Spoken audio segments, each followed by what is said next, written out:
I finally got my mini lathe to turn a 100mm part, and I didn't even have to ditch the compound slide. But before I got here, every hack to reach further back felt sketchy. Mini lathes are fantastic little machines. They usually come with an 80mm chuck, but I upgraded mine to 100mm. The problem? Try turning something that big and you hit a literal hard stop. So you try everything: angled tool posts, side ground cutters, reverse boring bars, but every fix is a compromise. Insert tooling? That makes it worse. Insert holders must stay square to the workpiece. And those overhanging cutters, they chatter, tilt the saddle, and bite in.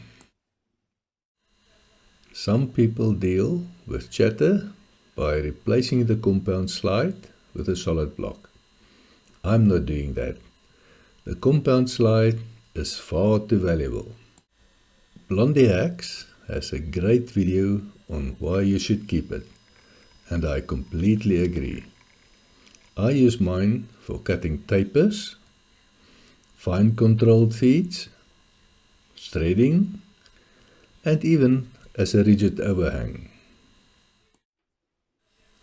To cut a 100mm part, the tool post would need to sit almost on top of the cross-slide hand wheel.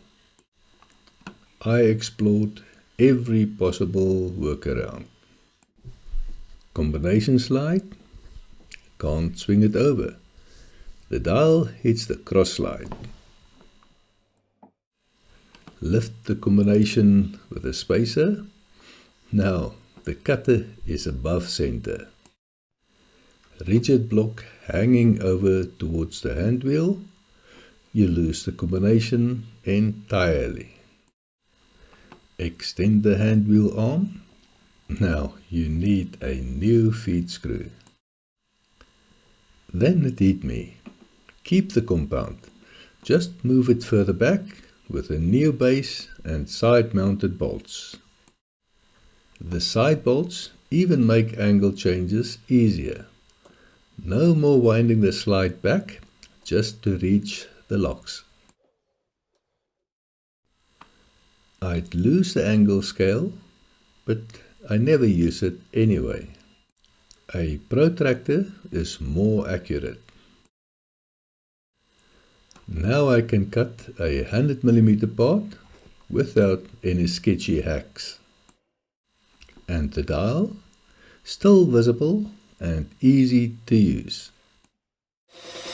Let's make it. I start by cutting a slice from a round of cast iron. Next, I bring it to size with a fly cutter. Clear away stock for the dovetails.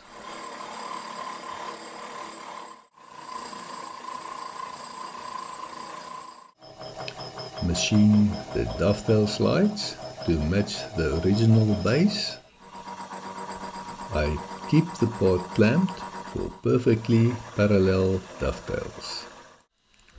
The combination slide fits perfectly. With the basic shape done, I drill the center pivot hole. I drill and countersink the mounting holes. Next comes the lead screw hole. I am reaming between drills to keep it straight.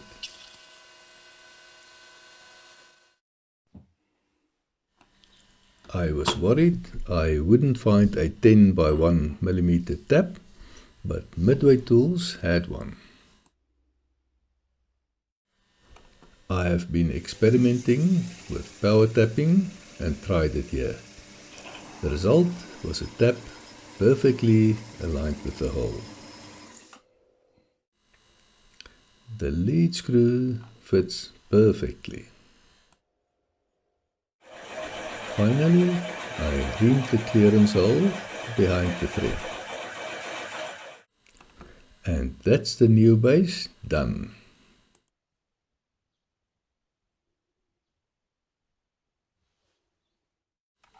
Time to see it in action.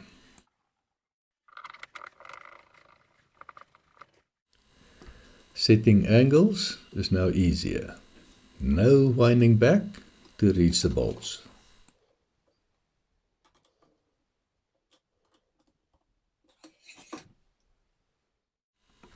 Everything still works.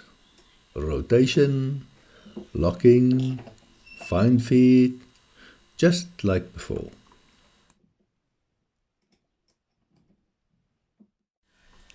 Facing a 100mm part, no problem.